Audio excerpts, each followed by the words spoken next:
Tidak ada sepeser pun duit dari DPR untuk membangun rumah itu. Tidak ada.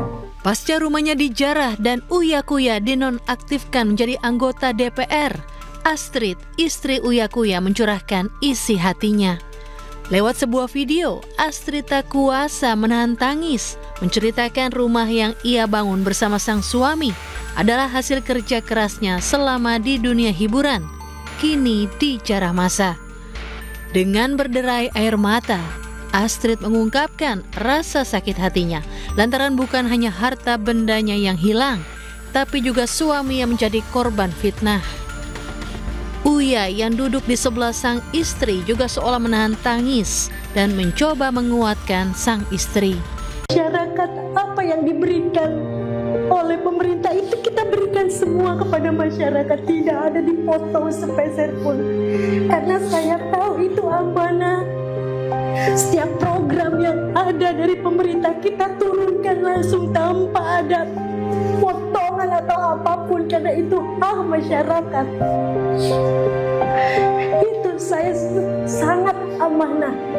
Saya selalu bilang sama tim saya, apa yang menjadi hak mereka harus diberikan. Mereka mendapat sekian, berikan apa yang mereka dapatkan. Sebelumnya dengan didampingi istrinya, Uya Kuya mendatangi kantor Polres Jakarta Timur di Jatinegara beberapa waktu yang lalu. Uya menyampaikan telah memaafkan para penjara rumahnya dan tak akan membawa ke ranah hukum. Terus terang, saya kalau 10 tersangka ini saya nggak tahu, maksudnya nggak, karena saya juga sampai sekarang belum buat laporan apa-apa, nggak buat laporan apa-apa. Dan itu kan mungkin hasil laporan model A dari polisi atau mungkin hasil polisi, tangkapan polisi pada saat itu. Saya juga nggak mengerti karena tadi urusan saya kan di unit PPA dan khusus buat ibu ini aja. Seperti diketahui, rumah Uya Kuya dan Astrid menjadi salah satu rumah yang dijarah oleh massa. Buntut dituding ikut berjoget saat sidang DPR, seolah tidak prihatin dengan kesusahan rakyat Indonesia. Dari Jakarta, Tim Liputan iNews melaporkan. Faris Rustam Munaf atau Faris RM dijatuhi vonis 10 bulan penjara atas kasus penyalahgunaan narkoba. Terdakwa Faris Rustam Munaf dan Faris RM dengan pidana penjara selama 10 bulan dan denda dan denda sejumlah 800 juta rupiah dengan ketentuan jika pidana denda tersebut tidak dibayar maka diganti dengan pidana penjara selama 2 bulan. Pengadilan Negeri Jakarta Selatan menjatuhkan vonis 10 bulan penjara subsidiar 800 juta rupiah atau 2 bulan kurungan atas kasus penyalahgunaan narkotika terhadap musisi Faris RM. Vonis ini lebih ringan dari tuntutan jaksa yang sebelumnya menuntut 6 tahun penjara dan denda 800 juta rupiah subsidiar 3 bulan kurungan. Pihak Faris RM mengucapkan rasa syukur atas vonis ringan yang diberikan majelis hakim, sementara jaksa penuntut umum langsung mengajukan banding. Terdakwa Faris Rustam Munaf dan Faris RM dengan pidana penjara selama 10 bulan dan denda sejumlah 800. Kita ke informasi lainnya pemirsa, suasana duka mengiringi proses pemakaman Zetro Leonardo Purba, staf KBRI Peru yang tewas ditembak orang tak dikenal di kota Lima, Peru, Kamis siang.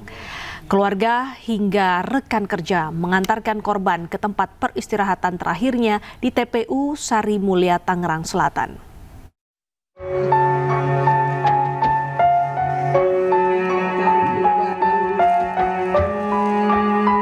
Suasana duka mengiringi proses pemakaman jenazah Zetro Leonardo Purba, staf KBRI di Peru yang dimakamkan di TPU Sari Mulia, Tangerang Selatan, Kamis siang. Pemakaman berlangsung khidmat selama kurang lebih 1 jam, dihantarkan dengan doa-doa dari keluarga besar, kerabat, hingga rekan kerja yang hadir. Wakil Wali Kota Tangerang Selatan yang menghadiri pemakaman mengatakan bahwa Zetro dikenal sebagai sosok yang aktif dan meninggalkan kesan yang baik di lingkungannya. Di lingkungan beliau itu sangat aktif sekali. Kalau lagi tugas di sini, tinggal di Jombang ini selama ini aktif, kepada warga juga care sekali dan juga perhatian kepada masyarakat sekitar. Jadi kesannya sangat baik ya. Jadi sebagian masyarakat juga tetangganya pada hadir ke sini. Sebelum dimakamkan, jenazah almarhum terlebih dahulu dibawa ke Kementerian Luar Negeri untuk dilakukan upacara penghormatan terakhir sebagai bentuk penghargaan negara atas jasa dan pengabdiannya. Pegawai Kementerian Luar Negeri beserta keluarga hadir dalam upacara penghormatan terakhir. Zetro Leonardo Purba meninggal di usia 42 tahun, meninggalkan seorang istri dan 3 orang anak. Dari Jakarta, Tim Liputan iNews melaporkan.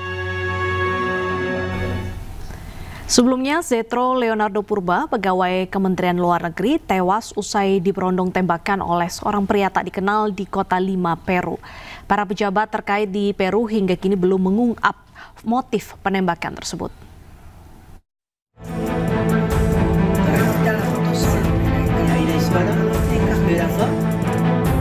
Zetro Leonardo Purba, 40 tahun, penata Kanselerai muda di KBRI Lima, Peru, tewas diberondong 3 tembakan oleh seorang pria tak dikenal di depan sebuah apartemen distrik Lince, Kota Lima. Korban ditembak saat sedang bersepeda dari tempat tinggalnya menuju kantornya di KBRI Lima, Peru yang hanya berjarak 2 km. 1 peluru mendarat di tengkorak Zetro, sedangkan 2 peluru lainnya mendarat di organ vitalnya. Saat Zetro ditembak hingga tewas, istrinya juga berada di lokasi. Saat itu pun, sebagaimana biasanya, istrinya berniat menghampiri Zetro ke lobi apartemen untuk menyambut kepulangannya. Setelah ditembak, Zetro langsung tersungkur di pinggir jalan. Sang penembak pun langsung menghampiri rekannya dan menaiki sepeda motor untuk kabur. Zetro sempat dibawa ke rumah sakit, namun nyawanya tidak tertolong. Zetro baru tiba di Peru 5 bulan yang lalu. Ia tinggal di sebuah apartemen bersama sang istri dan 2 anaknya yang masih kecil. Sebelumnya Zetro bertugas di KJRI Melbourne, Australia. Para pejabat terkait di Peru hingga kini belum mengungkap motif penembakan tersebut. Pemerintah Indonesia melalui Kementerian Luar Negeri menyampaikan rasa duka cita dan belasungkawa atas insiden penembakan terhadap Zetro. Menteri Luar Negeri Sugiono berjanji akan membantu keluarga almarhum yang ditinggalkan. Kementerian Luar Negeri juga meminta pemerintah Peru mengusut kasus kematian Zetro.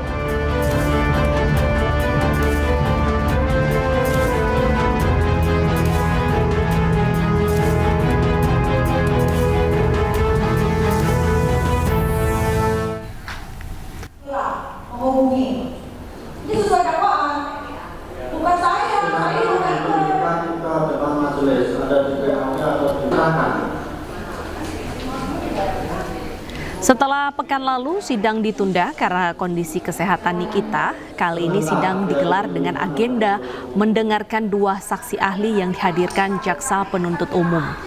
Pengamanan terlihat di sekitar luar pengadilan. Sebelumnya, Nikita Mirzani dan asistennya Ismail Marzuki didakwa melakukan pemerasan terhadap Dr. Reza Gladys. Jaksa menyebut Nikita mengancam Reza melalui media sosial dan meminta uang 5 miliar rupiah agar berhenti membuat konten negatif. Meski sempat menyanggupi 4 miliar rupiah, Reza tetap melaporkan kasus ini ke Polda Metro Jaya. 17 November 2024. 2 kali batal diperiksa, Lisa Mariana akhirnya memenuhi panggilan Barreskrim Polri untuk diperiksa terkait kasus dugaan pencemaran nama baik terhadap mantan Gubernur Jawa Barat Ridwan Kamil.